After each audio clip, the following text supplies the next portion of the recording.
حضرت عمر کا عدل۔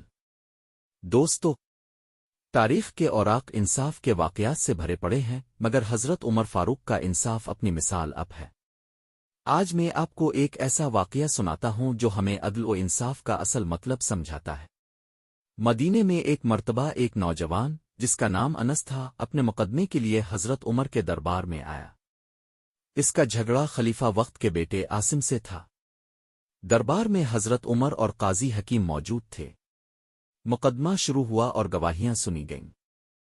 گواہوں کو سننے کے بعد حضرت عمر نے فیصلہ دیا کہ حق نوجوان انس کے ساتھ ہے۔ اب قاضی حکیم کو یہ فیصلہ لکھنا تھا۔ قاضی نے فیصلہ لکھتے ہوئے سب سے پہلے لکھا، یہ فیصلہ خلیفہ کے بیٹے عاصم کے خلاف ہے۔ یہ سن کر حضرت عمر نے فوراً ٹوکا اور فرمایا، فیصلہ خلیفہ کے بیٹے کے خلاف نہیں بلکہ حق کے حق میں ہے۔ عدل کے فیصلے میں رشتہ داری یا حکومت کا کوئی دخل نہیں ہونا چاہیے۔ یہ سن کر پورے دربار میں سناٹا چھا گیا۔ لوگ حیران تھے کہ ایک باپ اپنے ہی بیٹے کے خلاف عدل قائم کر رہا ہے۔ دوستو، یہ تھا حضرت عمر کا عدل۔ وہ عدل جس نے ایک عام مسلمان کو بھی یہ اعتماد دیا کہ خلیفہ وقت بھی عدالت میں برابر کھڑا ہوگا۔